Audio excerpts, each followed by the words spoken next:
LAMPP Last updated 0630 October 12, 2017. Canadian golfer Brooke Henderson had to battle some rough conditions on her way to winning the New Zealand Women's Open in Auckland. Opinion: most New Zealand golf clubs are enduring hellish conditions because of the rain that never stops. Most courses have had preferred lies through the green, meaning golfers can clean and place balls even in the rough because the wet has meant mowers have been off limits. Even our usually free-draining sandbelt courses from Rangitaki to the Kapiti coast have been inundated, foxed and particularly troubled by the high water table. The region is badly in need of a summer drought to lower the tide mark.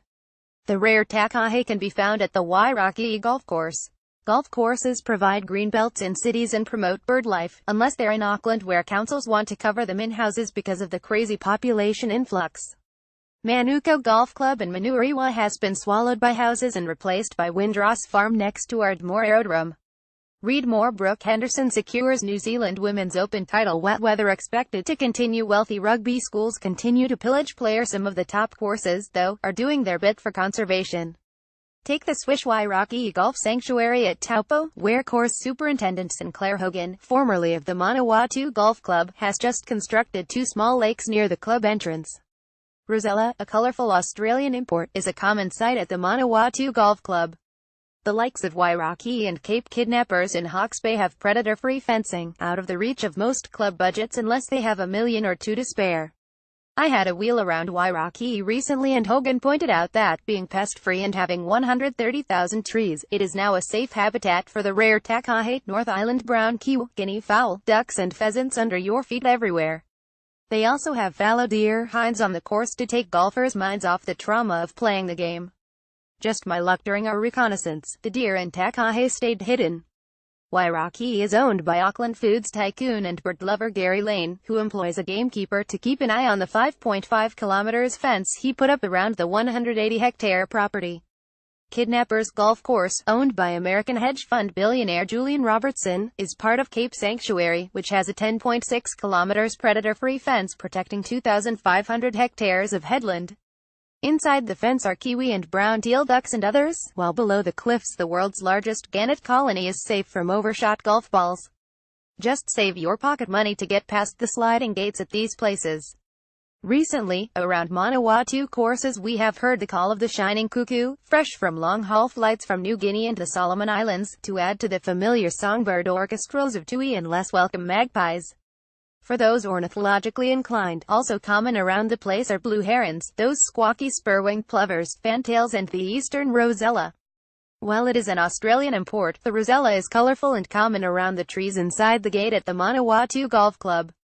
Pillaging off-country schools. It was heartening to see a couple of rugby players from relatively obscure schools in action at Massey University last week.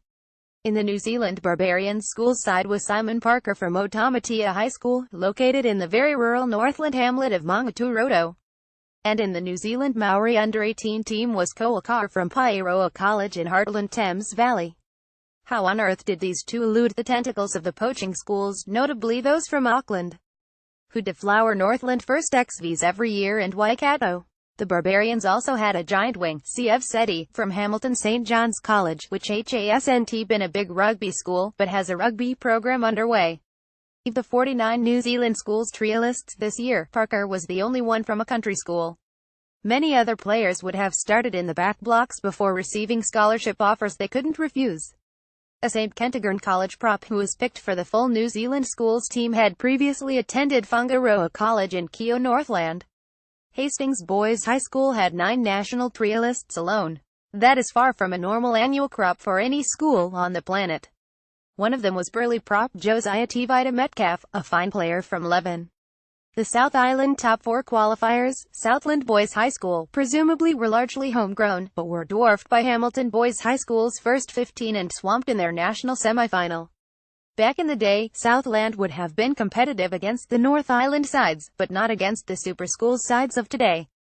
St. Kentigern turned up with a team that looked bigger than the Turbos.